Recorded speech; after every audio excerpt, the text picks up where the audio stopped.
آج ہم بات کریں گے اللہ کے اس شہید نبی کی جس نبی کا ذکر قرآن نے ہمیں اس طرح سے بتایا ہے۔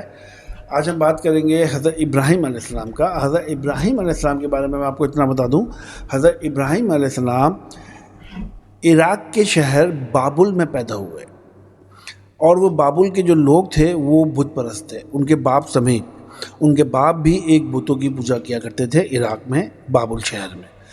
حضرت ابراہیم علیہ السلام نے بہت دفعہ سمجھانے کی کوشش کی اپنے باپ کو اور اس قوم کو کہ یہ کام چھوڑ دو، اس کام سے نہ تمہیں نقصان ملے گا نہ کبھی کوئی فائدہ ملے گا، لیکن تم لوگ خسارے میں رہو گے۔ کیا کسی نے کبھی کسی بت سے بات کی ہے؟ تو ایک آدمی نے بولا یہ تو ہم کو نہیں معلوم، لیکن ہمیں اتنا معلوم ہے کہ ہمارے باپ دادا جو ہے وہ یہی کام کیا کرتے تھے، تو اسی وجہ سے ہم بھی یہی کام کرتے ہیں۔ حضرت ابراہیم نے کہا کہ تم کو نہیں معلوم اللہ نے مجھے کس نعمتوں سے نوازا ہے، یہ کام چھوڑ دو، سوائے ہلاکت کے تمہیں کچھ حاصل نہیں ہوگا۔ اور یہی بات انہوں نے اپنے باپ سے بھی بولی۔ حضرت ابراہیم نے اپنے باپ سے بولا کہ ابا یہ کام چھوڑ دو، یہ کام بہت صرف خسارہ ہے اور کچھ نہیں، تمہارے ہاتھ میں کچھ نہیں آنے والا، میں دعا کرتا ہوں ہلاک ہونے سے پہلے اس طرف آ جاؤ میری طرف۔ تو ان کے باپ نے کہا کہ کیا تم ہمارے خداؤں سے بدگمان ہو چکے ہو؟ تمہیں نہیں معلوم کہ یہی ہمارے خدا ہیں؟ تو انہوں نے کہا میرا خدا صرف ایک ہے، جو کہ اللہ تعالیٰ جو حاضر و ناظر ہے، جو مجھے سنتا ہے، جس کی میں سنتا ہوں۔ تو انہوں نے کہا کہ تم جو ہو وہ بدگمان ہو چکے ہو، اس سے پہلے کہ میرا قہر نازل تم پہ ہو، تم یہاں سے میرے گھر سے نکل جاؤ اور مجھ سے دور چلے جاؤ، میں تمہاری شکل بھی دیکھنا نہیں چاہتا۔ یہ خیر ان کی باتیں ہوئی، پھر بھی حضرت ابراہیم نے ان کو دعوت دیتے گئے، اور آخرکار حضرت ابراہیم نے ان سے لا تعلقی کر لی۔ حضرت ابراہیم نے اپنے باپ کا گھر چھوڑ کے الگ گھر میں رہنا شروع کر دیا۔ حضرت ابراہیم علیہ السلام جو ہے بتوں سے سخت نفرت کیا کرتے تھے۔ حضرت ابراہیم کے بارے میں ایک چیز بتا دوں، وہاں کے جو ایریا والے جو لوگ تھے وہ کچھ کھانا بناتے تھے ایک تہوار کے دن، اور بتوں کے پیروں کے نیچے رکھ دیتے تھے اور چلے جاتے تھے ریگستانوں میں ناچ گانا کرنے کے لیے۔ دن بھر وہ کھیلتے تھے، جب واپس آتے تھے تو وہاں آ کے پھر شام کو آ کے اسی کھانے میں سے کچھ کھانا نکالتے تھے، تبرک کے طور پر کھایا کرتے تھے۔ یہ ان کا تہوار تھا عید کا دن۔ عید کے دن وہ یہ کام کیا کرتے تھے۔ جب ایک عید کا دن آیا تو سب لوگوں نے وہی کام کیا کہ جو وہ شروع سے کرتے آئے تھے، جس پہ حضرت ابراہیم نے ان کو کہا ایسا نہ کرو، لیکن انہوں نے نہ مانی۔ خیر عید کا دن آیا، انہوں نے وہی کھانے بنائے اور اپنے بتوں کے پیروں کے پاس رکھ دیے اور وہاں سے چلے گئے ناچ گانا کرنے کے لیے۔ حضرت ابراہیم کو جب پتہ، حضرت ابراہیم اس جگہ پہ پہنچے جہاں کھانے رکھے ہوئے تھے۔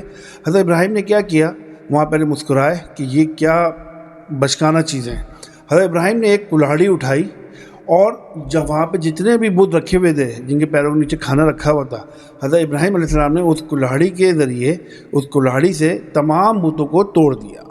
جب حضرت ابراہیم نے تمام بتوں کو توڑ دیا تو ایک بت چھوڑ دیا بڑا والا، جس کے کندھے پہ انہوں نے کلاڑی رکھ کے چھوڑ دی۔ اب شام ہوئی، جب سب واپس آئے تو انہوں نے کیا دیکھتے کہ سارے بت ٹوٹے ہوئے سوائے ایک بت کے۔ اب بہت پریشان، سب بڑے ہکا بکا رہ گئے کہ یہ کیا ماجرا ہے۔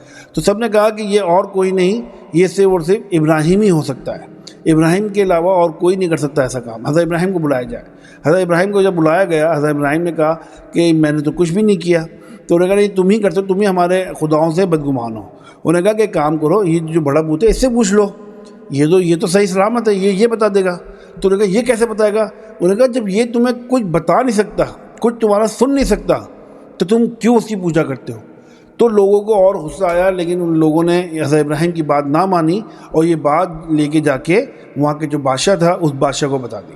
اس بادشاہ کا حکم آیا کہ حضرت ابراہیم کو ایک کام کرو۔ حضرت ابراہیم کو سنسار کرنے کا طریقہ نکالا کہ گاؤں میں ایک ریگستان میں ایک آگ لگائی جائے اور اس آگ میں، جلتی ہوئی آگ میں حضرت ابراہیم کو ڈال دیا جائے۔ یہ تمام قبیلے والوں کا، بادشاہ کا ایک فیصلہ تھا، ایک سزا تھی جو حضرت ابراہیم کو دی گئی۔ اب ایک آگ کا انتظام کیا گیا، ہزاروں ٹن لکڑی جمع کی گئی اور اس میں آگ لگائی گئی۔ جب آگ سلگ گئی، وہ آگ اپنی عروج پہ پہنچ گیا اور اتنی آگ تھی کہ کہیں دور میل تک وہ آگ دکھ رہی تھی، اور یہ حکم دیا کہ حضرت ابراہیم کو کہ اس آگ میں جا کے حضرت ابراہیم کو ڈال دیا جائے۔ تو حضرت ابراہیم نے صرف ایک دعا پڑھی، حسبنا اللہ و نعم الوکیل، کہ میرے لیے میرا صرف اللہ ہی کافی ہے۔ جب یہ انہوں نے بولا تو اللہ تعالیٰ کے حکم سے جبریل علیہ السلام آئے اور انہوں نے آگ کو حکم دیا کہ اللہ کے حکم سے آگ جو ہے وہ ٹھنڈی ہو جائے اور ابراہیم کو کچھ نہ ہو، اور وہ آگ اسی طرح اللہ کے حکم سے وہ آگ ٹھنڈی ہو گئی۔ گلزار ہو گئی جنہوں نے حضرت ابراہیم کو اس آگ نے کچھ نہیں کیا، سوائے حضرت ابراہیم کے جو جسم پہ جو رسیاں بندھی ہوئی تھیں، صرف اور صرف اللہ کے حکم سے وہ رسیاں اللہ کے حکم سے جلی۔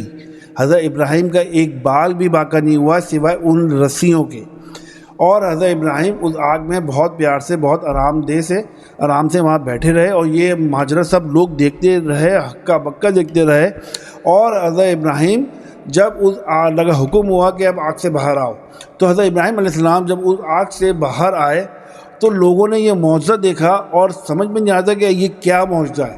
تو صرف حضرت لوط علیہ السلام جو ان کے بھائی تھے، وہ ان پہ اسلام لے آئے، ان کو ایکسیپٹ کیا، اور باقی تمام قبیلے والے جو تھے وہ اس کو جادوگری سمجھتے گئے، تب بھی اسلام قبول نہیں کیا، حضرت ابراہیم پہ ایمان نہیں لائے، اور تب بھی وہ یہی کہتے رہے یہ کوئی جادو ہے۔ تو یہ ایک شکایت لے کے ان کے بادشاہ نمرود کے پاس لے کے گئے، لیکن نمرود کو جب بتایا سارا ماجرا کہ یہ ہوا، تو نمرود نے ابراہیم سے پوچھا کہ ابراہیم تم بتاؤ تم نے کیسے کیا؟ کہ یہ میں نے نہیں، میرے خدا نے کیا جس کی عبادت میں کرتا ہوں، جس کے قبضے میں میری جان ہے، جو زندہ بھی کرتا ہے اور جو مارتا بھی ہے۔ تو نمرود نے بہت ہنستے ہوئے لہجے میں بولا کہ یہ کام تو میں بھی کرتا ہوں۔ انہوں نے کہا کیسے کرتے ہو؟ کہ بلاؤ 2 بندوں کو، 2 بندے آئے کہ ایک کو جو ہے سزائے موت دے دو اور ایک کو رہا کر دو۔ تو انہوں نے کہا دیکھا، ایک میرے اجازت سے ایک بندہ مر گیا اور میری اجازت سے ایک بندے کو زندگی مل گئی۔ تو انہوں نے کہا کہ بے شک بہت اچھا کام کیا، اب ایک کام کر، اللہ تعالیٰ مشرق سے سورج کو نکالتا ہے، مغرب میں غروب کرتا ہے، تو کام کر تو ایک دم مغرب سے سورج نکال دے۔ تو یہ بات نمرود کو پسند نہیں آئی کہ یہ میں نہیں کر سکتا، اور اس پہ غصہ آیا، اور غصہ آنے کے بعد انہوں نے کہا کہ ان کو اس شہر سے نکال دیا جائے۔ تو وہ ان کو عراق سے نکال کے ان کو شام بھیج دیا گیا، وہ شام چلے گئے۔ شام جا کے انہوں نے حضرت سارہ سے نکاح کیا۔ حضرت سارہ سے جب نکاح ہو گیا، وہاں کے لوگ بت پرستی نہیں کرتے تھے شام کے لوگ، وہ بلکہ رات کو عبادت کیا کرتے تھے تاروں کی۔ تو حضرت ابراہیم علیہ السلام نے بہت اچھے انداز میں ان کے ساتھ بیٹھ کے اور خوشی میں ایک لہجے میں بولا یہ تارا جو ہے میں اس سے جو ہے یہ میں اس کی عبادت کرتا ہوں۔ اور اچھا، اور جیسی صبح ہوتی ہے وہ تارا غائب ہو جاتا ہے، کہتے یہ تو نہیں ہے۔ پھر ایک دن کہتے ہیں میں چاند کی عبادت کرتا ہوں۔ اب جیسی صبح ہوا کہتے ہیں ایسا کیسی عبادت کہ وہ دن میں چھپ جائے، یہ تو عبادت نہیں ہوئی۔ کہ میں تو سورج کی عبادت کرتا ہوں، یہ ہے میرا سورج، میں اس کی عبادت کرتا ہوں۔ اب جب رات ہوئی تو سورج چھپ گیا۔ انہوں نے کہا ایسا کیسے؟ اگر مجھے دن میں، اگر رات کو مجھے طلب ہوئی اپنے خدا کی تو میں کیسے کروں گا عبادت؟ یہ تو ہے ہی نہیں۔ تو خیر بہرحال بہت زیادہ سمجھانے کی کوشش کی، لیکن ان کی وہ والی قوم بھی نہ ان کی بات سمجھ نہیں پائی۔ انہوں نے کہا کہ عبادت اس کی کرو جو حاضر و ناظر ہو، جو ہر دفعہ تمہارے ساتھ رہے، جو تمہارے ساتھ ہو، اور وہ صرف ایک ذات ہے واحد جو اللہ کی ذات ہے جس نے زمین آسمان بنائے۔ خیر یہ سب باتیں ہوتی رہیں، لوگ نہیں مانے اور ان کو وہاں سے بھی نکال دیا۔ وہ وہاں سے نکل کے ایجپٹ میں پہنچے، حضرت ابراہیم علیہ السلام اور حضرت بی بی سارہ۔ یہ جب ایجپٹ میں پہنچے تو وہاں کے ایک بادشاہ کو بولا گیا کہ ایک بندہ آیا ہے اور وہ جو ہے اس کے ساتھ ایک عورت ہے، اور وہ عورت بہت ہی خوبصورت ہے۔ تو انہوں نے بادشاہ نے حکم دیا ہے کام کرو، اس عورت کو طلب کرو، اگر وہ عورت بولے کہ یہ آدمی میرا شوہر ہے تو آدمی کو قتل کر دینا۔ تو اسی طرح ہوا، جب وہ سپاہی ان کے پاس پہنچے حضرت ابراہیم کے پاس، وہاں پہ حضرت جبریل نے پہلے ہی حضرت ابراہیم کو بتا دیا تھا پورا ماجرا۔ حضرت ابراہیم نے حضرت سارہ کو بتا دیا کہ کچھ لوگ آئیں گے، تم سے پوچھیں گے میں کون ہوں، تو بول دینا میں تمہارا بھائی ہوں۔ اور انہوں نے کہا کیونکہ اس پورے روحی زمین پہ میرے اور تمہارے علاوہ اسلام پہ، دین پہ چلنے والا کوئی نہیں، اور اس طرح سے تم میری دینی بہن بھی ہو، تو تم کو یہی بولنا۔ تو ایسے ہی ہوا، اور انہوں نے ان کو بھائی بول دیا اور ان کو اٹھا کے دربار میں لے آئے۔ بادشاہ نے جب ان کو دیکھا تو وہ پاگل ہو گئے کہ اتنی خوبصورت عورت۔ انہوں نے جیسے ہاتھ بڑھانے کی کوشش کی، اللہ کے حکم سے بی بی سارہ نے دعا کی اللہ سے کہ اللہ مجھے اپنے حفظ و امان میں رکھ، اور وہیں پہ بادشاہ کا ہاتھ جم گیا۔ جیسے ہاتھ جم گیا تو حضرت سارہ نے بولا ایسا نہ ہو کہ یہ بندہ مر جائے اور سارا الزام مجھ پہ آ جائے۔ تو انہوں نے دوبارہ اللہ کے حضور دعا فرمائی کہ یا اللہ اس کو صحیح کر دے۔ اللہ نے صحیح کر دیا۔ پھر وہ پھر دوبارہ حضرت سارہ کے اوپر ہاتھ ڈالنے کی کوشش کی، پھر اللہ کے حکم سے اب ان کے ہاتھ جو ہے دوبارہ سے جم گیا۔ جب دوبارہ جم گیا تو پھر دوبارہ حضرت سارہ نے دعا کی کہ اللہ ایک کو آزاد کر دے، پھر آزاد ہو گئی۔ پھر تیسری دفعہ ہی جب ایسا ہوا پھر ہاتھ جم گیا، تو پھر حضرت انہوں نے دعا کی، تو اس بادشاہ نے بولا کہ سارہ سے کہ اگر تو نے مجھے اس بار صحیح کر دیا تو میں تجھے جانے دوں گا. تو پھر حضرت سارہ نے دعا کی اللہ سے، اللہ اس کو بخش دے، اس کا ہاتھ صحیح کر دے، اور وہ صحیح ہو گئے. تو اس طرح سے اس نے وہ بہت خواہوں کو عزت سے جانے دیا، اور جاتے ہوئے اپنی بیٹی جن کا نام تھا ہاجرہ وہ حضرت سارہ کی خدمت میں دے دی کنیز بنا کے. جب وہ دے دی تو ایجپٹ سے واپس وہ چلے گئے فلسطین میں. جب وہ فلسطین پہنچتے ہیں حضرت ابراہیم علیہ السلام، اس وقت حضرت ابراہیم کی عمر ہوتی ہے 86 ایئر اور ان کی کوئی اولاد نہیں ہوتی. تو حضرت سارہ بار بار یہ سوچتی ہے کہ میں تو بانجھ ہوں، تو میں کام کرتی ہوں، میں جو ہوں میں حضرت حاجرہ سے ان کی شادی کروا دیتی ہوں، نکاح کروا دیتی ہوں تاکہ ان کو اولاد ہو جائے. اور ایسا ہی کیا، حضرت سارہ نے ان کا نکاح کروا دیا حضرت حاجرہ سے. حضرت حاجرہ کو اللہ نے ایک اولاد سے نوازا، بیٹا، جس کا نام تھا حضرت اسماعیل علیہ السلام. حضرت اسماعیل علیہ السلام جب پیدا ہو گئے تو اللہ کی ایک وحی نازل ہوتی ہے اور حضرت ابراہیم کو بولا جاتا ہے کہ سارہ کو لے کے جا کے ریگستان میں چھوڑ دو. تو سعودی عرب کا ایک مکہ شہر ہے جو کہ اس وقت ویران ہوا کرتا تھا، ایک بیابان ہوتا تھا. تو حضرت ابراہیم علیہ السلام نے وہاں پہ لے کے جا کے چھوڑا اور بنا کچھ کہے وہاں سے جانے لگے. تو حضرت حاجرہ نے بولا کہ ابراہیم آپ ہمیں یہاں کہاں چھوڑے جا رہے ہیں؟ تو حضرت ابراہیم نے کچھ نہ بولا. تو حضرت حاجرہ نے پھر بولا کہ ابراہیم یہاں دور دور تک کچھ نہیں ہے، نہ کھانا نہ پینا، ہم یہ کس کے سارے رہیں گے؟ انہوں نے کچھ بھی نہیں بولا، پھر جانے لگے. پھر انہوں نے بولا کہ کیا یہ کوئی اللہ کا حکم ہے؟ تو حضرت ابراہیم نے کہا کہ ہاں اللہ کا یہی حکم ہے کہ تمہیں یہاں چھوڑ دیا جائے. تو حضرت حاجرہ نے بولا کہ ابراہیم پھر میں مطمئن ہوں، جب اللہ نے آپ کو بولا تو اس کا مطلب یہ ہے کہ اللہ نے کچھ میرے بارے میں کچھ اچھا سوچا ہے. تو حضرت حاجرہ اور حضرت اسماعیل علیہ السلام اسی مکہ کے زمین میں رہ گئے اور حضرت ابراہیم علیہ السلام وہاں سے بنا دیکھے بنا مڑے سیدھا چلے گئے واپس. اب جو 2 دن کا جو کھانا تھا وہ بھی ختم ہو گیا. حضرت حاجرہ کا جو دودھ تھا وہ بھی خشک ہو گیا کیونکہ وہاں پانی نہیں. اب نہ پانی نہیں نہ کھانا نہیں، اور دونوں پیاس سے طلب سے مر رہے ہیں. حضرت حاجرہ کو الگ پیاس لگ رہی ہے، حضرت اسماعیل کو الگ پیاس لگ رہی ہے. حضرت حاجرہ کبھی ادھر دیکھیں کبھی ادھر دیکھیں. حضرت حاجرہ ایک دفعہ اپنے بچے کو زمین پہ لٹایا اور پہاڑی مروہ کی طرف بھاگی کہ کہیں مجھے پانی مل جائے، تو وہاں بھی پانی نہیں. اب حضرت حاجرہ بہت پریشان، پھر وہاں سے واپس بھاگی پہاڑ صفا کی طرف. جب وہاں بھاگی وہاں بھی پانی نہیں. اس طرح سے یہ انہوں نے اپنا ایک فعل نبھایا، ادھر سے ادھر صفا مروہ انہیں بھاگی. اللہ تعالیٰ کو یہ اس کی ادا حضرت حاجرہ کی اتنی پسند آئی، یہ دوڑ لگانا کہ کبھی صفا کی طرف کبھی مروہ کی طرف جب وہ بھاگتی تھی، تو اللہ تعالیٰ نے وہ جو انہوں نے جو عمل کیا وہ حج کا کر دیا. اس لیے آج ہم حج میں جب جاتے ہیں تو ہم یہ صحیح کرتے ہیں صفا مروہ کے درمیان میں. یہ حضرت حاجرہ کی سنت ہے. تو اتنے میں جب بہت زیادہ جب 7 چکر حضرت حاجرہ نے لگا لیے تو اللہ کے حکم سے حضرت جبریل علیہ السلام کو بولا گیا کہ جبریل جا کے چشمہ نکالو. تو حضرت جبریل علیہ السلام آئے. حضرت جبریل علیہ السلام نے اپنا پر مارا حضرت اسماعیل کے قدموں میں اور وہاں سے ایک چشمہ جاری ہو گیا.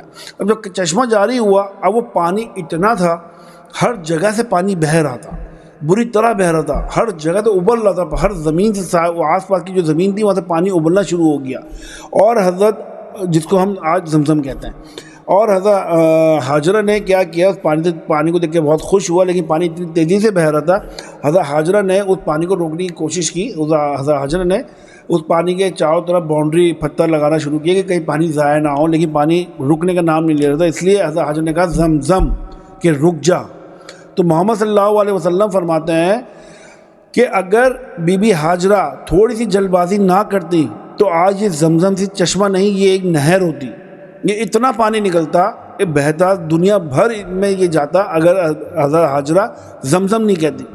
خیر، تو وہ پانی مل گیا اور وہ پانی سے انہوں نے اپنے آپ کو جو ہے پیاس بجھائی اور خوشی سے رہے. اس کے بعد وہاں سے ایک قبیلہ والا گزرے. قبیلے والوں نے وہاں پہ حضرت حاجرہ کو بولا کہ ہم یہاں پہ ٹھہراؤ تو کر لیں. تو حضرت حاجرہ نے بولا کہ یہاں پہ آپ لوگ رہ سکتے ہو لیکن مجھے اس کی اجرت دینی پڑے گی. انہوں نے کہا کہ ہاں یہ ہمیں منظور ہے. تو انہوں نے پیسے دے کے وہاں پہ ایک قبیلہ لگا لیا پورا، اور وہاں پہ حضرت اسماعیل بڑے ہوتے گئے. حضرت اسماعیل بڑے ہوتے گئے، انہی قبیلوں کے ساتھ جو ہے کہ بچوں کے ساتھ کھیلتے اور بڑے ہوتے گئے. اور حضرت ابراہیم علیہ السلام ہر 6 مہینے سال میں ایک دفعہ ان سے ملنے ضرور آیا کرتے تھے.